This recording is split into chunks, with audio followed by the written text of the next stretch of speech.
আপনারা দেখতে পাচ্ছেন আমার ড্রাগন ফল গাছটার কী অবস্থা হয়েছিল, কত ভালোভাবে বাঁধা ছিল টায়ারটার সাথে।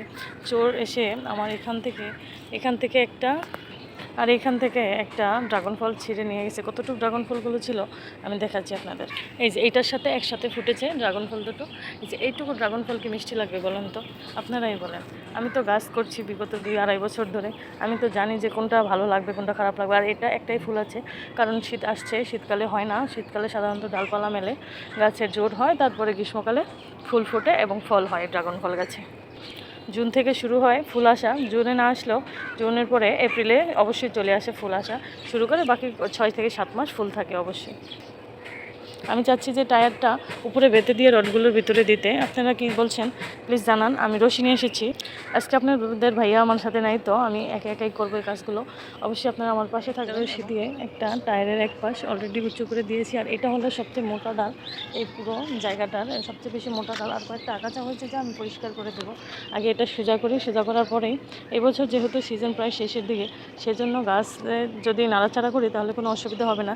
আর যদি মনে করেন যে ফুল আসার সময় যদি আপনারা এরকম নাড়াচাড়া করেন তাহলে ফুল হওয়ার সম্ভাবনা কিন্তু খুবই কম থাকবে। এই যে এখন আরেকটা নাট বানবো, রশি বানবো, বেঁধে এরপরে এটা এভাবে উঁচু করে সমানভাবে ঢেলে দেব, টেনে দেব। দেখুন পরের টুক কী হয়।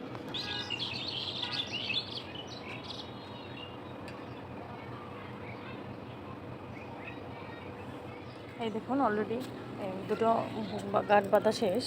যাই হোক, ড্রাগন ফল হলো কাঁটাযুক্ত গাছ, এই জন্য এর ফলটা ভারী মিষ্টি খেতে হয় কাঁটার আঘাতের পরে। এই দেখেন অলরেডি অনেকটাই সোজা হয়ে গেছে। তারপরে ডালগুলো সোজা করে দেবো, এই যেভাবে সোজা করে দেবো, সোজা করে সুন্দর করে বেঁধে দেবো। এক একটা ডাল এক একটা ইয়ার সাথে, ডটের সাথে বেঁধে দিতে হবে। এটা অনেক বড় ডাল, বেঁধে দিতে হবে। তার পাশাপাশি যদি একটা ডাল কাটা লাগে, যেমন ছোটো ছোটো ডালগুলো কেটে দেবো।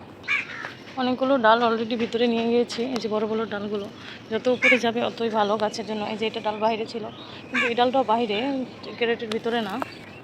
অলরেডি অনেকগুলোই ডাল আমি ভিতরে ঢুকিয়ে ফেলেছি টায়ারের ভিতরে। কিন্তু এই যে এই ডালটা অনেকটা টেরা, যেখান থেকে চুরি হয়েছিল এই যে পাশেই কুড়িয়ে চলেছিল। তারপরেও দেখি যে চেষ্টা করে পারি নাকি। আপনারা সাথেই থাকুন,